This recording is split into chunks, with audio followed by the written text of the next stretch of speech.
This is question number 10 of exercise 1.1. The question says a water tank has steps in it. एक water tank में सीढ़ियाँ हैं. A monkey sitting on the top most step. जो बंदर है वो सबसे ऊपर वाली सीढ़ी पे बैठा है, टॉप मोस्ट सीढ़ी पे. That is the first step. The water level is at the 9th step. जो पानी है टैंक में वो 9th सीढ़ी पे है. So there are three parts of this question. The first part is he jumps three steps down and then jumps back 2 steps up. In how many jumps will he reach the water level? वो कह रहा है कि he jumps 3 steps down. वो जब पानी के लिए पानी पीने के लिए जाता है तो 3 सीढ़ियाँ नीचे की तरफ आता है और फिर 2 सीढ़ियाँ ऊपर की तरफ जाता है. फिर 3 सीढ़ियाँ नीचे की तरफ, फिर 2 सीढ़ियाँ ऊपर की तरफ, फिर 3 सीढ़ियाँ नीचे की तरफ और 2 सीढ़ियाँ ऊपर की तरफ. तो इस तरह करके वो 9th स्टेप पे पहुंच जाता है. In how many jumps will he reach the water level. अब क्वेश्चन ये है कि वो कितने जंप मारेगा कि वो वाटर लेवल पे मतलब 9th सीढ़ी पे पहुंच जाएगा. सो इन पहली जंप में अभी वो फर्स्ट सीढ़ी पे बैठा है. सबसे पहले आपको ध्यान रखना है जब मंकी नीचे की तरफ आएगा तो उसको हम पॉजिटिव इंटीजर से शो करेंगे और जब ऊपर की तरफ आएगा तो हम नेगेटिव इंटीजर से शो करेंगे. Now starting with the solution. सबसे पहले आपको टेबल बनानी है. अब अभी वो जो मंकी है वो फर्स्ट स्टेप पे है, उसको 9th स्टेप पे पहुंचना है और कंडीशन ये दे रखी है वो 3 स्टेप नीचे आता है, 2 स्टेप फिर ऊपर जाता है. 3 स्टेप नीचे और 2 स्टेप ऊपर, मतलब 3 सीढ़ियाँ नीचे फिर 2 सीढ़ियाँ ऊपर, 3 सीढ़ियाँ नीचे 2 सीढ़ियाँ ऊपर.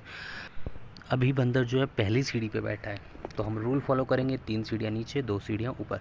तो अभी बंदर पहली सीढ़ी पे है तो पहला जंप मारेगा वो तो वो 3 सीढ़ी पार करके 4थी सीढ़ी पे पहुंच जाएगा. तो पहले जंप में वो 4थी सीढ़ी पे पहुंच चुका है. अब दूसरा जंप मारेगा, दूसरे जंप में वो 2 सीढ़ियाँ ऊपर की तरफ आएगा मतलब 4 - 2, तो हम ये पहुंच जाएगा आपकी दूसरी सीढ़ी पे. वो तीसरा जंप मारने वाला है. तीसरे जंप में वो 3 सीढ़ियाँ नीचे की तरफ आएगा तो 2 + 3 = 5, मतलब वो 5वीं सीढ़ी पे पहुंच गया है. उसके बाद वो चौथा जंप मारेगा. चौथे जंप में वो 2 सीढ़ियाँ ऊपर की तरफ आएगा और 5 में से मतलब जिस सीढ़ी पे बैठा है उसमें से हमें माइनस करना है 2 को, मतलब 2 सीढ़ियाँ माइनस करनी है क्योंकि 2 ऊपर आ रहा है. तो 5 - 2 = 3, मतलब अभी तीसरी सीढ़ी पे बैठा है. उसके बाद वो अब 5वां जंप मारने वाला है. 5वें जंप में वो 3 सीढ़ियाँ नीचे आएगा. 3 + 3 = 6. सिमिलरली वो छठा जंप मारने वाला है. अब छठे जंप में वो 2 सीढ़ियाँ ऊपर जाएगा तो 6 - 2 = 4. अब जो है वो 7वां जंप मारने वाला है. 7वें जंप में 3 सीढ़ियाँ नीचे की तरफ आएगा तो 4 + 3 = how much? 7. अब वो 8वां जंप मारने वाला है और 2 सीढ़ियाँ ऊपर की तरफ जाने वाला है तो 7 - 2 = 5. अब वो 9th जंप मारने वाला है. 9th जंप में वो 3 सीढ़ियाँ नीचे की तरफ आएगा तो 5 + 3 = 8, मतलब अभी वो 8वीं सीढ़ी पे लगभग पहुँचने वाला है अपनी मंजिल पे. उसके बाद वो 10वां जंप मारेगा. 10वें जंप में वो किस पे है? 8वीं सीढ़ी पे है और 2 जंप ऊपर की तरफ जाएगा तो 8 में से हम 2 को माइनस कर देंगे. 8 में से 2 को माइनस कर देंगे, आ जाएगा 6. उसके बाद वो 11वीं जंप मारने वाला है. 11वीं जंप में वो कहाँ बैठा है? 11वीं जंप मारने के लिए वो अभी छठी सीढ़ी पे बैठा है. 3 स्टेप नीचे की तरफ आएगा. 3 स्टेप नीचे की तरफ मतलब 6 + 3 = 9th स्टेप. तो अब वो 9th स्टेप पे पहुंच गया. अब हम काउंट करते हैं कि वो कितने जंप उसको लगे 9th स्टेप पे पहुंचने के लिए. तो काउंट करते हैं 1 2 3 4 5 6 7 8 9 10 11, मतलब he will reach water level in 11 jumps. 11 jump में वो वाटर लेवल पे पहुंच जाएगा. Now coming to the second part.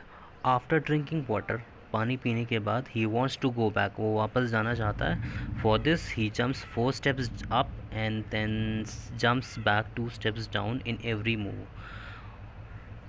अब वो जो है वो ऊपर के स्टाइल में जाता है. 4 स्टेप ऊपर की तरफ सबसे पहले हम टेबल बना लेंगे. ऊपर की तरफ चढ़ता है और 2 सीढ़ियाँ नीचे की तरफ चढ़ता है. हर एक मूव में पहले जंप वो कौन सी सीढ़ी पे बैठा है? Top step. 9th सीढ़ी पे जंप में वापस जब हम ऊपर की तरफ आएंगे पहुंच जाएगा, माइनस करेंगे और नीचे की तरफ आएंगे तो हम प्लस करेंगे. इन फर्स्ट जंप जब वो पहली छलांग मारता है, पहली छलांग में वो 4 सीढ़ियाँ ऊपर की तरफ जाता है तो 9 - 4 = 5th स्टेप. अब वो 5वीं सीढ़ी पे आ गया. उसके बाद वो दूसरी जंप मारना शुरू करता है. दूसरे जंप में वो अभी किस पे? 5वीं सीढ़ी पे और 2 सीढ़ियाँ नीचे की तरफ आ तो 5 + 2 = 7 स्टेप. तो वो अभी 7वीं सीढ़ी पे है.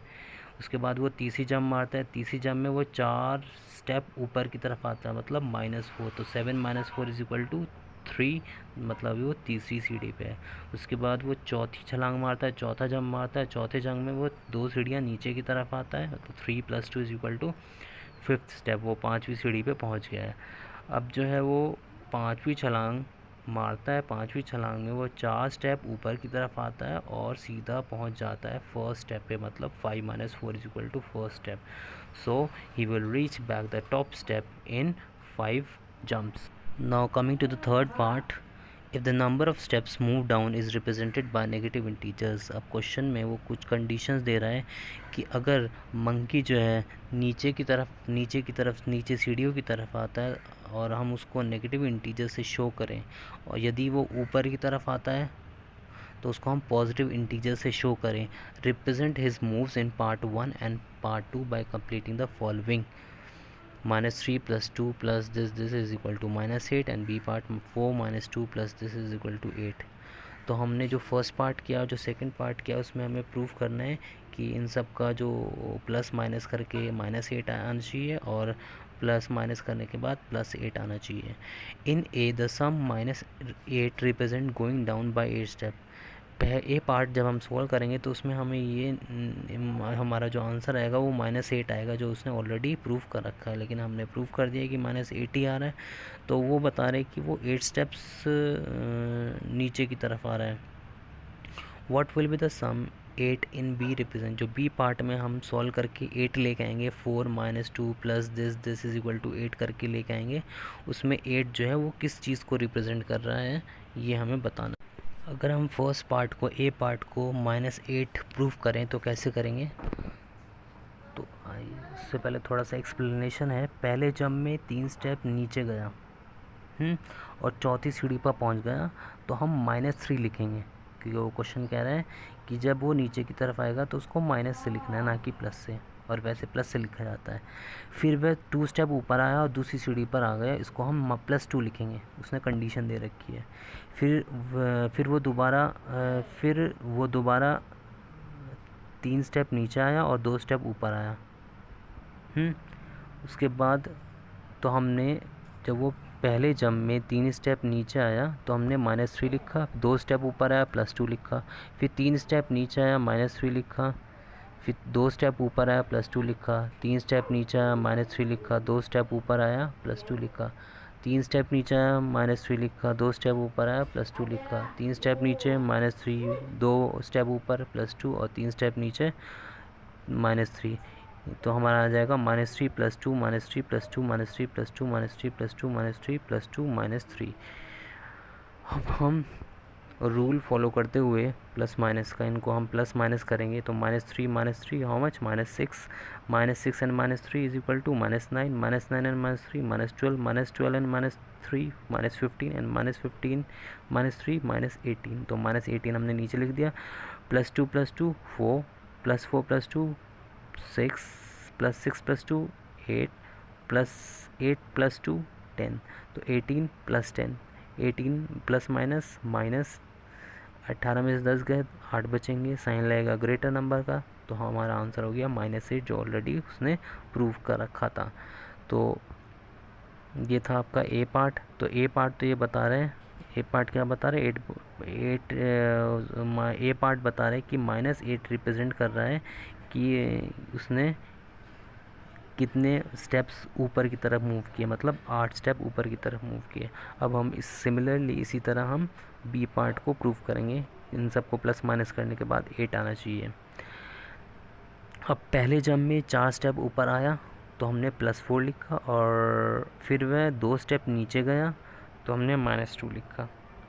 इसको हम -2 लिखेंगे, जैसे उसने क्वेश्चन में कंडीशन दे रखी है। उसके बाद 4 स्टेप ऊपर की तरफ आएगा तो +4, -2 स्टेप नीचे की तरफ -2, 4 स्टेप ऊपर की तरफ +4। तो इस तरह करके उसने 5 जंप में अपनी वो पूरा ऊपर टॉप पे आ गया था। अब +4 +4 +8 and +8 +4 how much is +8 and is equal to 12, -2 and -2 how much, -4, and 12 minus 4 is equals to how much, 8. Sign is of greater number, so जो the sum 8 plus 8 in B represent going up by 8 steps.